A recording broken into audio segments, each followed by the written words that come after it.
Hello there, my beautiful internet and you fantastic creatures of the beyond. I missed you guys. I hope you're all doing superb today.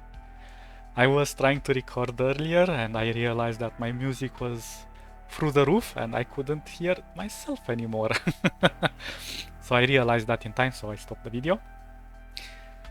And now we're here, we're back, like a heart attack. And yes, I know there's a cat without a shadow in the middle of an AI generated room, I suppose? I don't know. But it looks interesting and fun and playful. So let's discuss a bit about art degradation.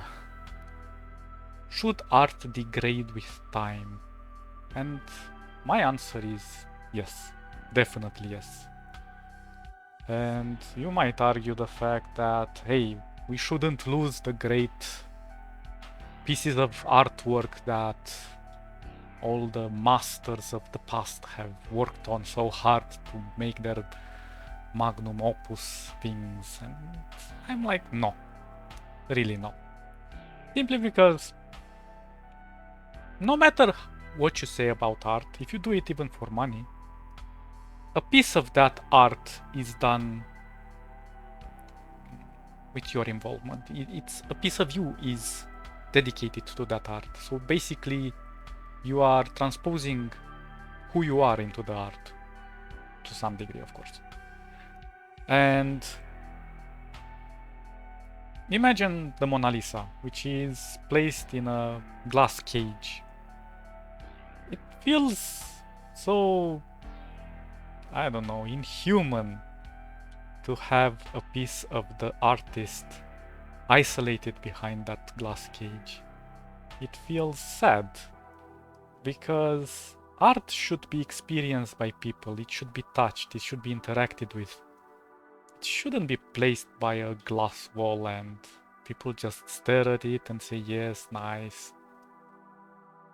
And in a way, that's not really what the timeless of art really means.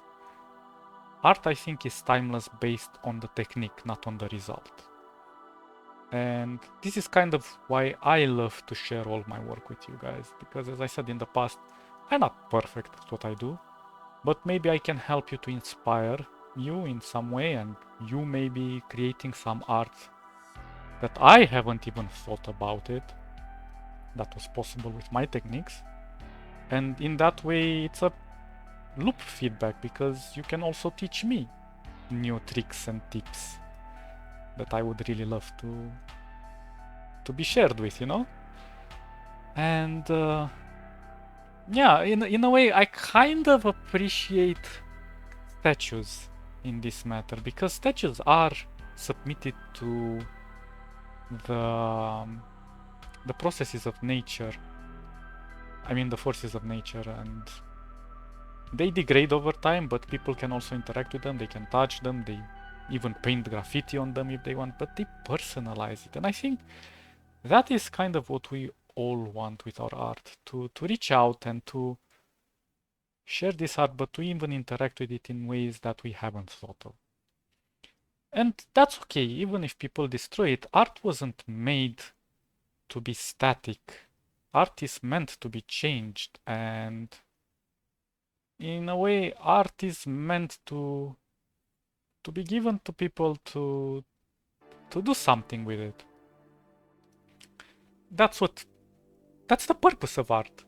If you just let it there to rot and not do anything, then it's kind of a waste of time for you and for the viewers.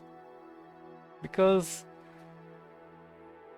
just like any tool, it has to be used.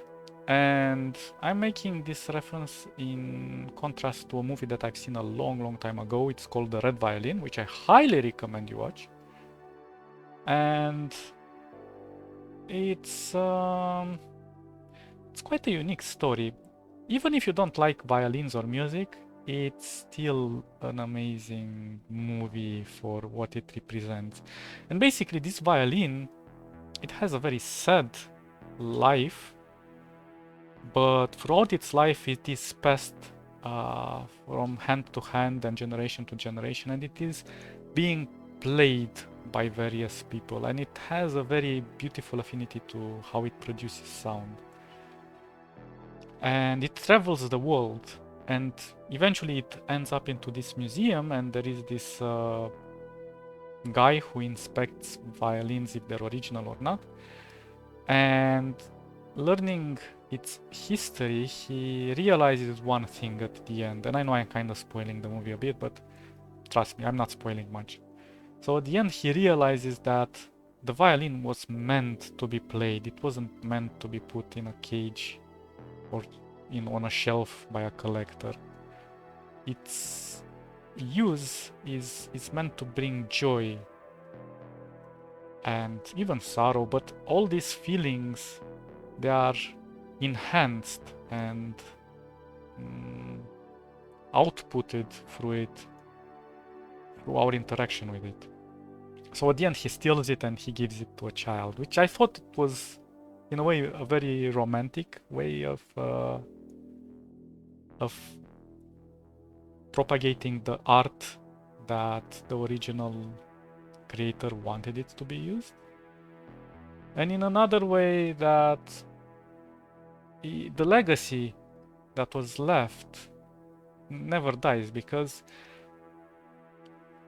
the legacy of art can only exist if it's shared with other people, and those people at their end also share it with others. And as I said, the technique is timeless. The end result shouldn't be timeless.